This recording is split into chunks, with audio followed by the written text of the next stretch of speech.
Okay. सभी साथियों का नमस्कार। साथियों, आज हम बात करेंगे ऑन स्क्रीन किस प्रकार से आपने जीएसटी कंसेशन के लिए अप्लाई करना है। लेकिन तमाम प्रक्रिया को समझाने से पहले साथियों, हम आपसे जीएसटी कंसेशन के संदर्भ में 2-3 महत्वपूर्ण बिंदुओं पर जो है जानकारी साझा करना चाहेंगे। साथियों, सबसे पहला जो है वो यह है कि जीएसटी कंसेशन व्हीकल परचेज पर जो है वो आपको लाइफ में केवल एक बार ही देने का प्रावधान है। इसलिए जब भी आप जीएसटी कंसेशन के अप्लाई करें तो यह सुनिश्चित कर लें कि दोबारा आपको जीवन भर यह सुविधा नहीं मिलेगी।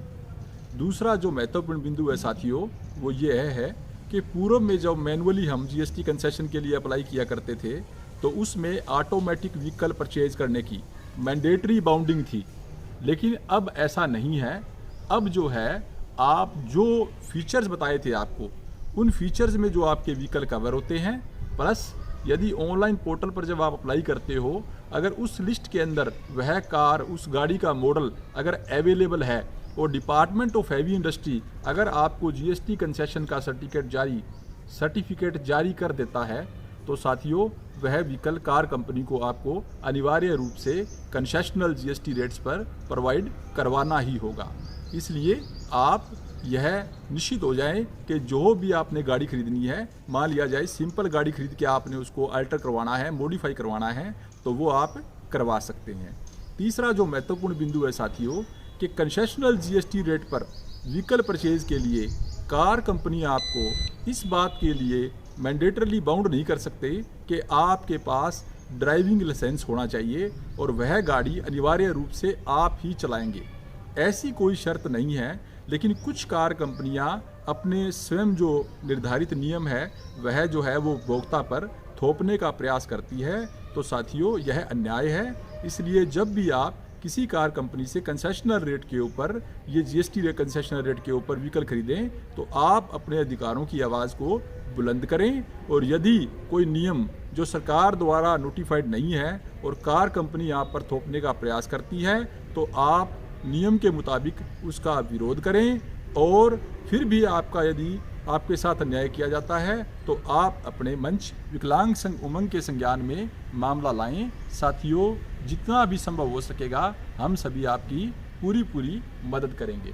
तो आओ साथियों, चलते हैं ऑन स्क्रीन कि किस प्रकार से आपने जीएसटी कंसेशन के लिए आवेदन करना है ताकि आपको जीएसटी कंसेशन का सर्टिफिकेट प्राप्त हो सके और आप इस सुविधा का ज़्यादा से ज़्यादा लाभ उठा सकें। आइए। तो साथियों, ये हमने department of heavy industry government of India की वेबसाइट को लॉगिन कर लिया है। वीडियो के डिस्क्रिप्शन में इस वेबसाइट का जो है वो हमने लिंक डाल दिया है, जिसे आप आसानी से देख सकते हैं। पेज को लॉगिन करने के बाद सबसे पहले ये आएगा concession is allowed before purchase of the car only. इसका मतलब स्पष्ट है कि कुछ साथी जो है वो व्हीकल परचेज करने के बाद बार बार अनुरोध करते हैं कि हमारा जीएसटी रिफ़ंड करवा दिया जाए। तो जीएसटी रिफ़ंड का कोई नियम नहीं है साथियों। इसलिए निश्चित तौर पर आपको व्हीकल खरीदने से पहले जीएसटी कंसेशन की प्रक्रिया को पूरा करना होगा। इसे क्लोज़ कर दें। क्लोज़ करने के बाद साथियों ये हमारे पास जो है वो मेन स्क्रीन है। इसमें जो साथी पहली बार इस वेबसाइट को लॉगिन कर रहे हैं वो रजिस्टर को क्लिक करेंगे। जैसे ही आप रजिस्टर को क्लिक करेंगे साथियों तो आप देखिए ये यहाँ पर यूज़र टिप्स आ जाएंगे। इसे आप ओपन करके अपने यूज़र टिप्स पढ़ सकते हैं भी किस प्रकार से आपने जो है वो फॉर्म भरना है और उसके संदर्भ में आपने जो है क्या क्या कार्रवाई करनी है। तो वो आप अपने डाउनलोड ऑप्शन में जाएंगे तो आपको मिल जाएगा, आप उसे पढ़ लें। लेकिन हम उस पर यहाँ पर उसके बाद यूज़र मैनुअल है, ये पढ़ना चाहें तो ये पढ़ लें। और उसके बाद क्लिक हेयर टू रजिस्टर, आप इसे क्लिक कर देंगे। सबसे पहले आपको इस पोर्टल पर रजिस्टर करना होगा और रजिस्टर करने के लिए साथियों ये देखिए ये फार्म है आपके पास। सबसे पहले फुल नेम, अपना नाम भरेंगे, उसके बाद अपनी वैलिड ईमेल आईडी भरेंगे, उसके बाद अपना मोबाइल नंबर जो रनिंग है वो भरेंगे, उसके बाद आप अपना आधार कार्ड डालेंगे। आधार कार्ड डालने के बाद साथियों क्लिक हेयर टू वेरीफाई आधार, ठीक है, यहाँ पर आप क्लिक करेंगे तो आपको वेरीफाई के लिए जो है वो OTP आपके मोबाइल पर जाएगा और OTP को आपने जो है उस बॉक्स में डाल करके और यस करना है कि वेरीफाइड, तो आपका आधार कार्ड वेरीफाई हो जाएगा। उसके बाद हैव यू UDID नंबर, तो आपने ये बोल देना है कि आपके पास UDID नंबर है, और जो आपका UDID नंबर है वो यहाँ डालेंगे। UDID नंबर डालने के बाद click here to verify UDID number, इसको क्लिक करेंगे तो ये जो वेबसाइट है ये UDID पोर्टल से कनेक्ट है साथियों। अगर आपका UDID नंबर वैलिड है तो वो यहाँ पर वेरीफाइड दिखाएगा, वरना वेरीफाइड नहीं दिखाएगा। तो उसे वेरीफाई करने के बाद आप अपना पासवर्ड डाल दें साथियों, जो पासवर्ड आप बनाना चाहते हैं, और उसे कन्फर्म करते ही आप ये कैप्चा फिल कर दें और लॉगिन का बटन दबा दें। जैसे ही आप लॉगिन का बटन दबाएंगे आपके पास ऑप्शन आ जाएगा कि now you are registered and login with your user ID and password. तो ये साथियों प्रक्रिया पहली है नए यूज़र के लिए कि आपको इसे जो है वो लॉगिन करना होगा। मैं दोबारा से होम स्क्रीन पे जाता हूं क्योंकि मैंने पहले से ही लॉगिन किया हुआ है साथियों, और मैं अब इसको जो है जिन साथियों ने लॉगिन कर लिया है वो यहाँ पर डालेंगे अपनी यूज़र ID जो वो होगी वो आपका ईमेल ID होगी, और अपना पासवर्ड डाल के उसके बाद आप ये कैप्चा डाल देंगे साथियों, JHB स्मॉल में X एंड कैपिटल में Z। साथियों ये कैप्चा डालते ही मैं अब यहाँ पर लॉगिन करूँगा। ये देखिए साथियों लॉगिन हो गया है, और लॉगिन होने के बाद में आपका ये पहला जो पेज है वो खुल गया है GST कंसेशंस का, भी किस तरीके से आपने जो है अप्लाई करना है। तो साथियों ध्यान से देखिए, जिस नाम से आपने आधार कार्ड डाल करके पहले अपना लॉगिन किया है वो फिगर अनचेंज आ गए हैं। देखिए ये नाम सुभाष चंद्र, ये मोबाइल नंबर, ये ईमेल ID है, ये चेंज नहीं होंगे साथियों, क्योंकि ये ऑलरेडी वेरीफाई हो चुके हैं, और इसे आप जो है ये रिकॉर्ड जो है वो परमानेंट रहेगा। अब हमें सिर्फ जो बाकी जानकारी है इस फॉर्म के अंदर साथियों वो हम स्टेप बाय स्टेप डिस्कस करते हैं। तो आओ चलते हैं। सबसे पहले फादर नेम पे आप यहाँ पर जो है फादर नेम भर देंगे अपना, उसके बाद मोबाइल नंबर आपका डला हुआ है साथियों, उसके बाद ईमेल ID, उसके बाद आप अपनी डेट ऑफ बर्थ, यहाँ आप अपनी डेट ऑफ बर्थ डाल देंगे। जो डेट ऑफ बर्थ है इसका कैलेंडर आ गया है, कैलेंडर में से ही सिलेक्ट करेंगे हम। ये देखिए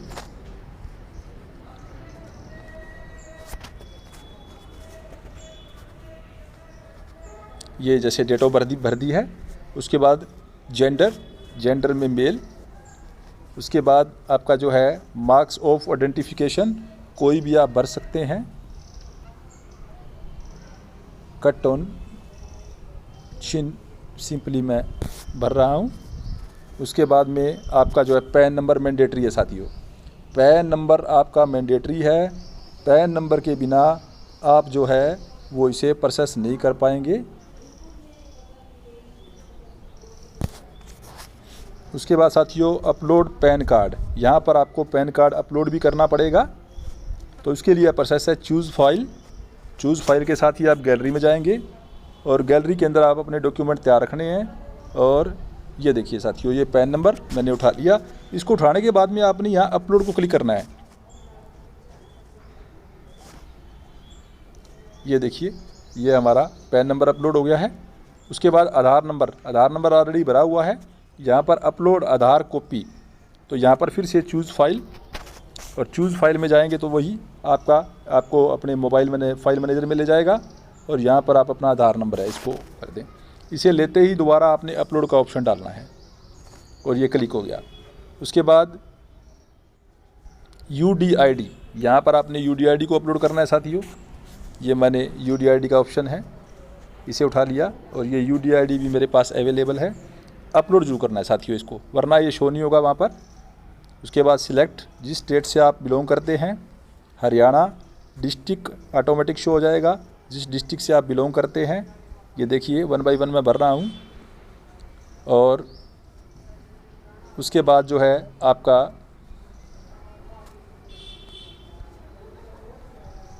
पिन कोड, जिस डिस्ट्रिक्ट का आप रेजिडेंस है आपका उसकी पिन कोड भर देंगे। ये पिन कोड हो गया। उसके बाद आपने अपना एड्रेस भरना है साथियों।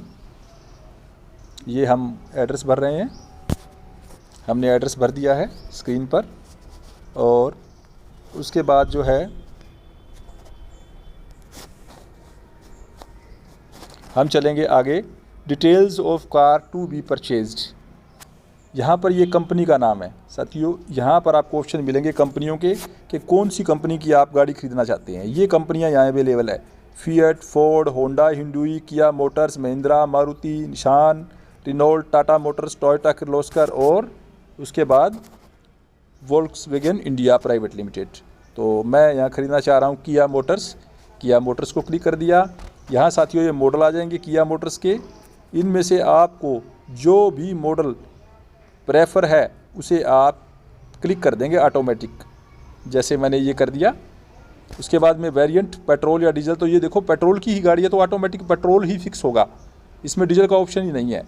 ये हो गया। और ये देखिए साथियों नीचे फीचर्स आ गए हैं अपने आप कि इस गाड़ी का जो इंजन है वो 1197 सीसी है। पेट्रोल के लिए अधिकतम सीमा 1200 मेंशन है। और इसी प्रकार से जो है इसकी जो कार की लंबाई है वो 4000 मिलीमीटर से अधिक नहीं होनी चाहिए। तो इसकी जो फीचर में दिखाई दे रहा है 3995, यानी यह विश्लेषण का विषय नहीं है, यह अपने आप ही आपको पोर्टल पर मिल जाएगा। अब जो साथियों मेन बात है वो ये है कि यह जो गाड़ी है वो आपने कौन से डीलर से ख़रीदनी है, उसके पर्टिकुलर जहाँ पर आपको मैंडेटरीली देने होंगे। इसका कारण क्या है साथियों? इसका कारण यह है कि जो डिपार्टमेंट ऑफ हैवी इंडस्ट्री है जब जीएसटी कंसेशन का जो सर्टिफिकेट है आपको इशू करेंगे तो उसकी एक मेल कंसर्न्ड कार कंपनी को और एक मेल आपके आरटीए जो रजिस्ट्रेशन अथॉरिटी है उसको भी डायरेक्ट डिपार्टमेंट को जाएगी, ताकि आपको कार कंपनी से गाड़ी खरीदते समय कोई असुविधा ना हो और बाद में अपना जो व्हीकल है वो पंजीकृत करवाते हुए भी आपको किसी समस्या का सामना ना करना पड़े। तो ये आपको अपना नियरेस्ट डीलर जहाँ से ये कार खरीदना है उसका नाम आपको भरना पड़ेगा। जैसे यहाँ पर जो है मैं भर रहा हूँ राज मोटर्स, ठीक है जी, राज मोटर्स मैंने गाड़ी का जो है फर्म का नाम भर दिया। और यहाँ पर आप ईमेल आईडी जो है वो इसकी भरेंगे राज मोटर्स की। ये मान लिया जाए मैंने ईमेल आईडी भर दी है। यहाँ आपको फ़ोन नंबर भी देना होगा उसका। मान लिया जाए कि मैंने ये फ़ोन नंबर भी दे दिया है, क्योंकि ये साथियों मैं मैंडेटरीली भर रहा हूँ क्योंकि इसके बिना फॉर्म सबमिट नहीं होगा। ये देखिए उसके बाद वही आप किस स्टेट के हो, तो ये स्टेट जो है हम यहाँ भर देंगे हरियाणा। उसके बाद डिस्ट्रिक्ट, उसके बाद पिन कोड भी आपने इसको भरना है कंप्लीट, क्योंकि ये जो है कोरस्पोंडेंस ये इनके पास चेकलिस्ट होती है, ये सारा रिकॉर्ड वेरीफाई करेंगे वहाँ कि ये डीलर जो है इस कार कंपनी का है कि नहीं, सब कुछ अवेलेबल है। ये लो जी। उसके बाद आरटीओ जो साथी जहाँ पर आपने गाड़ी रजिस्टर्ड करवानी है उस आरटीओ का आप डिटेल देना होगा। तो नेम ऑफ रजिस्टरिंग अथॉरिटी आमतौर पर जो है सब डिविजनल जो है वो मजिस्ट्रेट होते हैं। आरटीए अलग अलग स्टेट्स के अंदर जो है वो ये अलग अलग हो सकते हैं, तो आप कृपया कन्फर्म कर लें आरटीए अथॉरिटी का क्या नाम है। यहाँ पर जो है मेल आईडी, तो मेल आईडी जैसे हम भर रहे हैं sdmsirsa@gmail.com।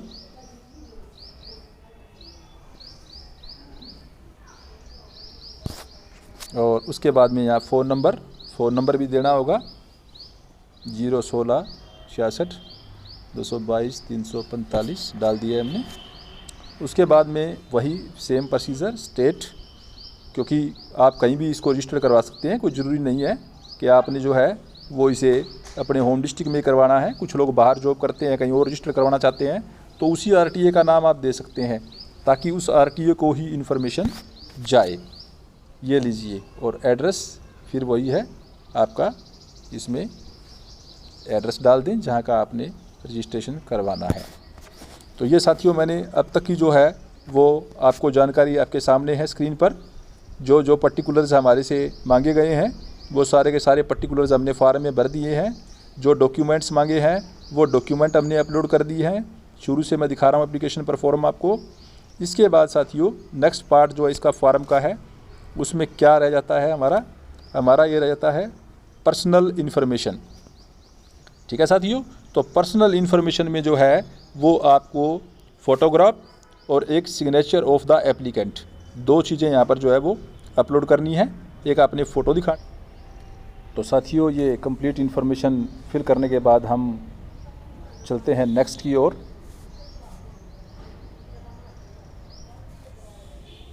ये देखिए साथियों, नेक्स्ट पर आ गया है, applicant form 1 details has been submitted successfully. यानी हमने जो पहला फार्म है उसकी सारी की सारी डिटेल जो है वो सक्सेसफुली सबमिट कर दी है। उसके बाद अब पार्ट 2 जो है मेडिकल का, नेचर ऑफ ऑर्थोपेडिकली इम्पेयरमेंट। यहाँ पर आपका आएगा लोकोमोटर, उसके बाद अशक्तता का प्रतिशत, यहाँ पर आप लिखोगे 100, जो जितने प्रतिशत है आपका। वेदर परमानेंट इन नेचर, तो साथियों बिल्कुल इसमें आपने यस करना है, क्योंकि केवल परमानेंट फिजिकली चैलेंज को ही यह फैसिलिटी अवेलेबल है। उसके बाद name of the doctor signing, किस डॉक्टर ने आपका मेडिकल बनाया है उस डॉक्टर का आपने यहाँ पर नाम लिख देना है। उसके बाद उस डॉक्टर का रजिस्ट्रेशन नंबर, ये मैंडेटरी है साथियों। उसके बाद साथियों आप जो है यहाँ पर name of counter signing doctor civil surgeon, यहाँ पर आपने जो सिविल सर्जन है उसका भी नाम जो है भरना है, जिन्होंने आपका जो फार्म है वो काउंटर साइन किया है, और उनका भी आपने पंजीकरण, जो registration number of counter signing doctor civil surgeon chairman medical board, यानी जो दूसरे डॉक्टर हैं जिन्होंने आपका मेडिकल वो जो है सर्टिफाई किया है, उसका नंबर भी आपको जो है यहाँ पर साथियों भरना होगा। तो ये जैसे मैंने भर दिया है। उसके बाद साथियों आपका अपलोड मेडिकल सर्टिफिकेट प्रमाण पत्र, यहाँ पर आपने अपना जो डिसेबिलिटी सर्टिफिकेट है उसको अपलोड करना है। जो आपका डिसेबिलिटी सर्टिफिकेट है, पहले आपने यूडीआईडी अपलोड किया था, यूडीआईडी कार्ड, और अब आपने जो है यहाँ पर सर्टिफिकेट ऑफ डिसेबिलिटी जो है वो चूज़ करना है और अपलोड को जरूर क्लिक करना है, वरना ये अपलोड नहीं होगा। ये देखिए ये अपलोड हो गया है, और उसके बाद आपने इसको जो टर्म एंड कंडीशंस है उसको यस करना है साथियों। ये आपने एग्रीमेंट कर दिया है। यहाँ पर आपने अपलोड सेल्फ डिक्लेरेशन फॉर्म, तो यहाँ पर जो है सेल्फ डिक्लेरेशन फॉर्म साथियों जो है वो आपने अपने हाथ से, देखिए click here to self declaration form, ये आपको दिखा रहे हैं कि जो सेल्फ डिक्लेरेशन फॉर्म है वो कैसा होगा। ये देखिए इसमें आपने ये अपने हाथ से I dash hereby self certify that I have not availed of this concession in last 5 years and that I will not dispose of the car purchased with GST concession for a period of 5 years after purchase। यानी 5 साल तक आप जो है इस vehicle को cell नहीं करेंगे, ये कंडीशन है। ये आपने अपने हाथ से लिखना है, हाथ से लिख करके साइन करके और आपने यहाँ पर अपलोड कर देना है। जैसे ही आप अपलोड करेंगे उसके बाद आपका ड्राफ्ट, यदि आप ड्राफ्ट को क्लिक करेंगे तो आपको सारा का सारा फार्म जो है जो शुरू से लेके लास्ट तक जो आपने फिलअप किया है वो फार्म आपको जो है यहाँ पर साथियों शो हो जाएगा, और उसके अंदर अगर कोई करेक्शन आप करना चाहें तो कर लें, अदरवाइज जो है फिर से दोबारा आप जब नेक्स्ट करोगे तो आपका यही ऑप्शन आ जाएगा फाइनल सबमिट, और आपने फाइनल सबमिट को क्लिक कर देना है और आपका फार्म जो है वो सेंड हो जाएगा, और आपकी अथेंटिक जो मेल आईडी है उस पर कंफर्मेशन की आईडी आ जाएगी कि आपका फार्म वहाँ पहुँच गया है साथियों। और लगभग 1 मास के अंदर जो है वो जीएसटी कंसेशन का सर्टिफिकेट मैक्सिमम जो है मेल आईडी के माध्यम से ई कॉपी जो है वो आपको प्राप्त हो जाएगी। और यदि आपके फार्म में कोई कमी है या डिपार्टमेंट की तरफ से कोई डिपार्टमेंट की कोई डॉक्यूमेंट अगर डिज़ायर्ड है तो आपको अपने ईमेल आईडी पर ही मैसेज आएगा कि आप अपना फलां जो दस्तावेज है वो भेजें, तो उसे भी आपने मैनुअल नहीं भेजना है। जब आप अपना लॉगिन करेंगे तो उसके अंदर एक ऑप्शन आएगा अपलोड एडिशनल डॉक्यूमेंट, तो यदि कोई भी जानकारी आपके प्रोसेस के दौरान अगर मांगी जाती है तो वो दस्तावेज आप वहाँ पर एडिशनल डॉक्यूमेंट में अपलोड करके और उसे सबमिट कर दें, तो वह डॉक्यूमेंट भी आपका जो डिपार्टमेंट को पहुँच जाएगा। तो आशा है साथियों आप सभी को यह सारी जानकारी जो है स्पष्ट हो गई होगी। फिर भी यदि किसी साथी को किसी प्रकार का कोई संशय है तो कमेंट बॉक्स में अपने जो है बात लिखें और हम आपकी बात का तुरंत जवाब देंगे। धन्यवाद साथियों, और आने वाले वीडियो में हम इसी प्रकार से दिव्यांगजन कल्याणार्थ जो है वो धरातल पर जो जो सुविधाएं सरकार ने जो है उपलब्ध करवाई हुई है उसके बारे में आप सभी साथियों को सूचना साझी करते रहेंगे। बहुत बहुत धन्यवाद।